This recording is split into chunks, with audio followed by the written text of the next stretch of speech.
وعلى آله وأهل بيته وأصحابه أجمعين أما بعد فأعوذ بالله من الشيطان الرجيم بسم الله الرحمن الرحيم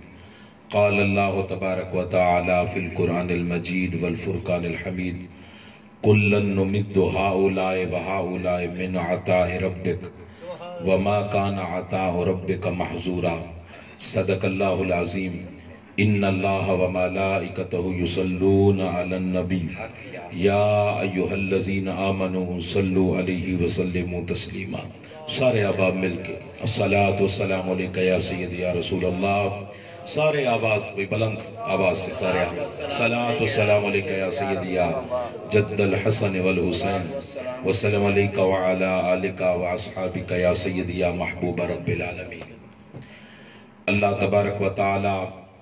جل شانہ کی حمد و ثنا اور باعث و وجہ تخلیق کائنات محبوب خدا سیاہ لامکان ہمارے مأوا، ہمارے ملجا، ہمارے مولا، ہمارے آقا شفیع المذنبین سید المرسلین خاتم النبیین رحمت للعالمین حضرت محمد مصطفیٰ صلی اللہ علیہ وآلہ وسلم کی پاک اور عالی بارگاہ میں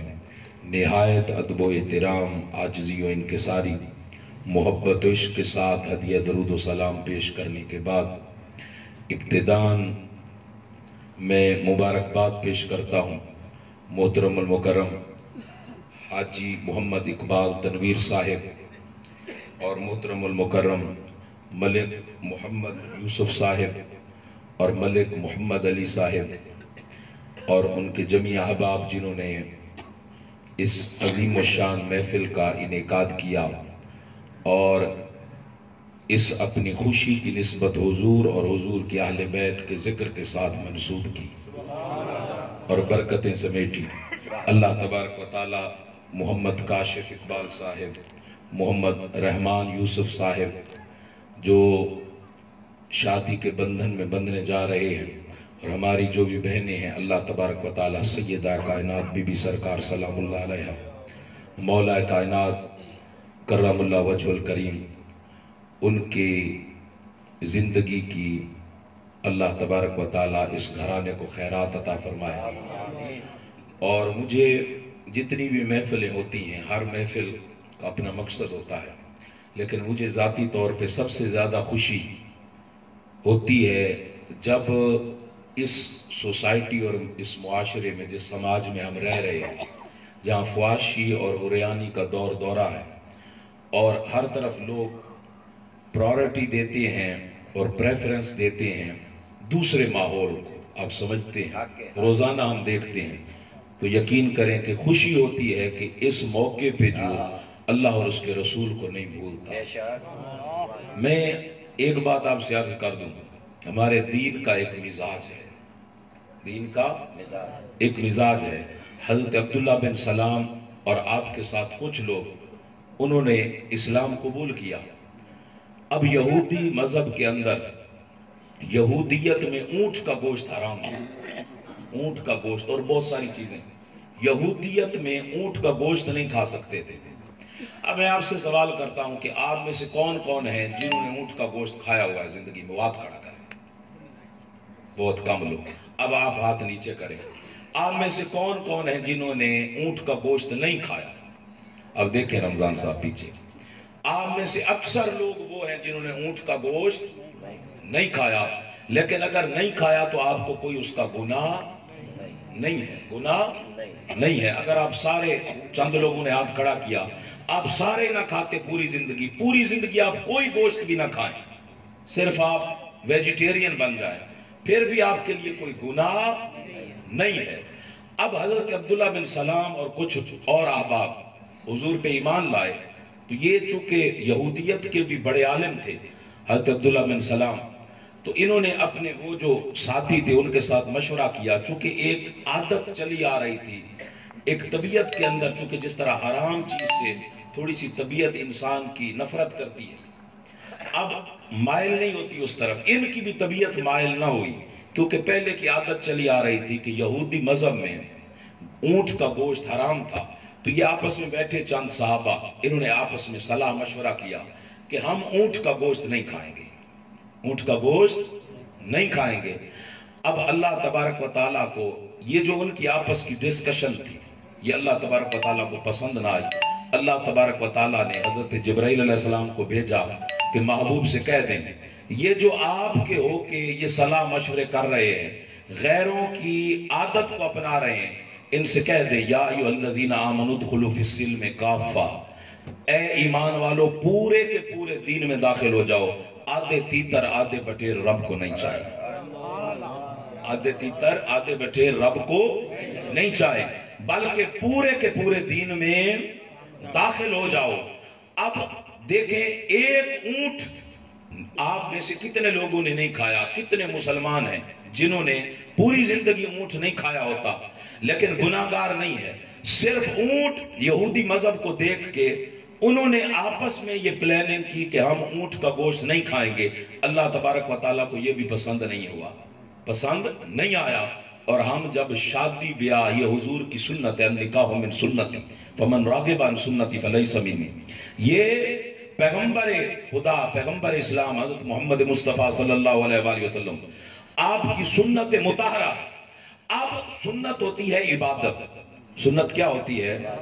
عبادت، سنت عبادت ہے۔ اب آپ دیکھیں کہ یہ ایسی عبادت ہے کہ آقا دو عالم صلی اللہ علیہ وسلم نے یہاں فرمایا النکاح سنتی فمن راغب عن سنتی فلیس منی، اس کے ساتھ خاص کیا کہ نکاح میری سنت ہے، جو اس سے منہ موڑے گا، جو اس کی طرف مائل نہیں ہوگا، نہیں کرے گا نکاح، فرمایا کہ وہ مجھ میں سے نہیں ہے۔ اب آپ دیکھیں اتنی بڑی ترغیب آقا دو عالم صلی اللہ علیہ وسلم نے دی اور ترغیب بھی ساتھ فرمائی۔ اب اونٹ نہیں کھایا جنہوں نے، ان کے لیے اللہ تبارک و تعالیٰ نے کہا کہ مجھے ایسے نہیں چاہیے، بلکہ دین میں داخل ہونا ہے تو پورے کے پورے، اللہ سے یاری لگانی ہے تو کامل یاری لگائیں، اللہ کا بننا ہے تو پورے کے پورے بنے۔ اب سوال یہ پیدا ہوتا ہے کہ جو سنت نبی ہے، عبادت ہے، آپ سے میں سوال کرتا ہوں آخر تک ایمانداری سے بتائیں، جب اس عبادت کے اندر سنت نبی صلی اللہ علیہ وآلہ وسلم کے اندر جب کنجر خانہ ہوتا ہے، میں آپ سے فتویٰ پوچھتا ہوں، اتنا دین آپ سارے سمجھتے ہیں، کسی بڑے مفتی کے پاس جانے کی ضرورت نہیں، آپ سے سوال ہے ایمانداری سے بتائیں، جہاں پہ کنجر خانہ ہو رہا ہوتا ہے وہاں پہ اللہ کی رحمت برستی ہوگی کہ اللہ کی لعنت برستی ہوگی؟ بھئی بولیں آخر تک، اللہ کی لعنت برستی ہوگی۔ اور اب آپ بتائیں جہاں پہ جس طرح قربان جائیں آقا دو عالم صلی اللہ علیہ وسلم کی اہل بیت کی حضور کے ذکر کی محفل حاجی محمد اقبال بھٹی صاحب نے سجائی، آپ بتائیں کہ اس محفل میں کوئی آپ کو بڑے سے بڑے مفتی سے فتویٰ لینے کی ضرورت نہیں، اتنی کامن سینس ہر بندہ رکھتا ہے کہ یہاں فرشتوں کا بھی نزول ہو رہا ہوگا، اللہ کی رحمتیں بھی برس رہی ہیں، اللہ تبارک و تعالیٰ کی رحمتیں بھی برس رہی ہوں گی۔ ابھی ہمارے رمضان بھائی کو پتا ہے کہ میں کل سے سخت بیمار ہوں اور بخار ہے مجھے، اور چھاتی میری پکڑی ہوئی ہے، اور میں آپ کے ڈاکٹر شاہد نواز ہی ہیں آپ کے کبیر والا کے، ان سے میں نے دوائی بھی لی ہے۔ میری طبیعت ایسی تھی کہ آج میری والدہ صاحبہ نے مجھے جب میں ادھر آنے لگا 1 گھنٹہ پہلے مجھے کہا کہ آپ کو اجازت نہیں ہے آج خطاب پہ جانے کی، آج آپ کو اجازت نہیں ہے۔ میں نے ان کی منت کی کہ مجھے یہ شادی کی محفل ہے اور یہ میرا ایک تبلیغ کا ایک سلسلہ ہے، اور الحمدللہ اس تبلیغ کی وجہ سے بہت سارے نوجوان ایسے ہیں جنہوں نے اس رات میں بجائے کنجر خانے کرنے کے اللہ اور اس کے رسول کے نام کی محفلیں سجائی، حضور کے اہل بیت و اصحاب کی محفلیں سجائی، اللہ کے ذکر کی محفلیں سجائی ہیں۔ تو میں نے کہا کہ آپ مجھے اجازت دے دیں اور دعا بھی کر دیں، اللہ مجھے خود ہمت عطا فرما دے گا، اللہ تبارک و تعالیٰ خود ہمت عطا فرما دے گا۔ تو میں بار دیگر حاجی صاحب کو مبارکباد پیش کرتا ہوں، اور مسافر بھی ہوں، مسافر کی حضور نے فرمایا دعا رد نہیں ہوتی، اور حضور کی آل میں سے بھی اللہ تبارک و تعالیٰ نے مجھے نسبت عطا فرمائی ہے، تو میں دل سے ان کے لیے، ان کے بچوں کے لیے، ان کے اہل خانہ کے لیے دعا کرتا ہوں کہ اللہ تبارک و تعالیٰ ان پہ اپنی کروڑوں رحمتیں فرمائے۔ اب آپ دیکھیے میں نے آپ کے سامنے جو آیہ مقدسہ فرمائی پڑھائی پڑھی، اللہ تبارک و تعالیٰ نے فرمایا کُلًّا نُمِدُّ ہَؤُلَاءِ وَہَؤُلَاءِ مِنْ عَطَاءِ رَبِّكَ، فرمایا کہ جس کو اس دنیا میں بھی جو ملا ہے اور جس کو وہاں آخرت میں بھی جو ملے گا، اے محبوب آپ کی نسبت کی وجہ سے، آپ کا رب ہونے کی وجہ سے میں نے سب کو عطا کیا ہے، آپ کا رب ہونے کی وجہ سے میں نے سب کو عطا کیا ہے۔ ہمارا یہ عقیدہ ہے کہ ہمیں جو کچھ ملا ہے درے محمد مصطفیٰ سے ملا ہے. جس کا یہ عقیدہ ہے وہ شہادت دے رات کے اس بار میں ہاتھ کھڑے کر کے اور زبان سے کہیں ہمیں جو کچھ ملا ہے درے محمد مصطفیٰ صلی اللہ علیہ وآلہ وسلم سے ملا ہے. اور کائنات میں جس کو جو مل رہا ہے صدقہ محمد مصطفیٰ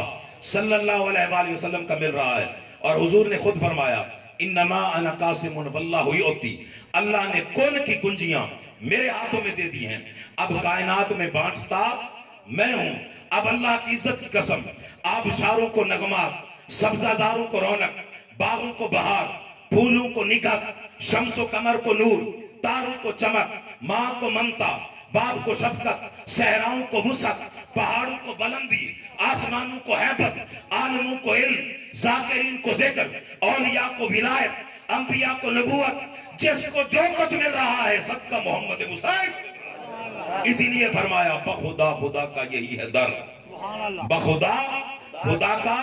یہی ہے در، نہیں اور کوئی مفر مکر، جو وہاں سے ہو یہی آ کے ہو، جو یہاں نہیں تو وہاں نہیں. تو اب یہ جو میں نے آپ کو بات کی یہ صرف ہمارا عقیدہ نہیں ہے، حضور کے صحابہ کا بھی یہ عقیدہ ہے. آقا کے بولیں بھئی آقا کے صحابہ کا بھی یہی عقیدہ ہے. حضرت امیر المؤمنین حضرت عمر فاروق رضی اللہ تعالیٰ عنہ، آپ کے پاس ایک میٹنگ تھی. اب آپ امیر المؤمنین ہیں، توجہ فرمائیں گے، امیر المؤمنین ہے، آدھی دنیا پہ حکمرانی ہے. ایک D P O D C O level کا ایک ضلع کا آفیسر اگر میٹنگ کر رہا ہو، ایک تحصیل کا آفیسر میٹنگ کر رہا ہو، تو دوران میٹنگ ایک رول ہے، اصول ہے کہ میٹنگ کے دوران کسی سائل کو اندر آنے کی اجازت نہیں ہوتی، بلکہ ایک ویٹنگ روم ہوتا ہے. ایسا ہے نا بھائی، انتظار گاہ میں بیٹھ کے لوگ انتظار کرتے ہیں تاں وقت کہ میٹنگ اختتام پذیر ہو جائے. اب حضرت فاروق اعظم نے باہر پہرے دار کھڑے کر دیے اور فرمایا کہ کوئی بھی آ جائے، کسی کو اندر داخل ہونے کی اجازت نہیں ہے. اب صحابہ کرام آتے رہے، ایک آئے، دوسرے آئے، تیسرے آئے، حتیٰ کہ امیر المومنین آپ کے اپنے سگے بیٹے حضرت عبداللہ بن عمر رضی اللہ تعالیٰ عنہ آپ آئے. آپ کو بھی پہرے داروں نے روک دیا، آپ کو بھی پہرے داروں نے روک دیا اور کہا کہ امیر المومنین کا حکم ہے جب تک میٹنگ ختم نہ ہو کوئی اندر داخل نہیں ہو سکتا. اب اگلی بات سنیے گا، قربان جائیں حضور کے شہزادے حضرت حسن مجتبیٰ علیہ السلام، آپ تشریف لے آئے. جب آپ آئے تو پہرے داروں نے آپ سے بھی وہی بات کی، امیر المومنین کا حکم سنایا کہ ان کا حکم ہے جب تک میٹنگ ختم نہ ہو جائے کسی کو اندر داخل ہونے کی اجازت نہیں ہے. یہ بات انہوں نے سنی حضرت حسن مجتبیٰ علیہ السلام نے، اب واپس تشریف لے گئے اپنے کاشان اقدس پہ. جب واپس تشریف لے گئے، میٹنگ ختم ہو گئی، حضرت فاروق اعظم باہر آئے. آپ نے رپورٹ طلب کی کہ کون کون آیا تھا. آپ کو بتایا گیا جی فلاں آئے تھے، فلاں آئے تھے، فلاں آئے تھے، حتیٰ کہ آپ کے سگے بیٹے کا نام آیا، لیکن آپ نے محسوس نہیں فرمایا، آپ نے جلال نہیں دکھایا، آپ نے غصے کا اظہار نہیں کیا. اب ایک پہرے دار کی زبان پہ قربان جائے حضور کے شہزادے کا نام آ گیا، حسن مجتبیٰ کا نام آ گیا. حسن مجتبیٰ کا نام جیسے سنا، حضرت فاروق اعظم کی آنکھوں کے سرخ ڈورے حرکت میں آئے، آپ جلال میں آ گئے. آپ نے فرمایا پہرے دارو، حضور کے شہزادے آئے تھے اور تم نے انہیں خالی بھیج دیا، میرے دروازے سے واپس لوٹا دیا. پہرے داروں نے کہا حضور آپ نے خود تو فرمایا تھا کوئی بھی آ جائے کسی کو اندر داخل ہونے کی اجازت نہیں ہے. اب میں جملہ دہرا رہا ہوں، آخر تک آپ میرا ساتھ دیں گے اور غور کریں گے. پہرے داروں نے کہا حضور آپ نے خود فرمایا تھا کوئی بھی آ جائے کسی کو اندر داخل ہونے کی اجازت نہیں ہے. حضرت فاروق اعظم جلال میں آ گئے. آپ نے فرمایا پہرے دارو، ہاں میں نے تمہیں کہا تھا کوئی بھی آ جائے کسی کو اندر داخل ہونے کی اجازت نہیں ہے. فرمایا فاروق اعظم نے اے پہرے دارو، ہاں میں نے تمہیں کہا تھا کوئی بھی آ جائے کسی کو اندر داخل ہونے کی اجازت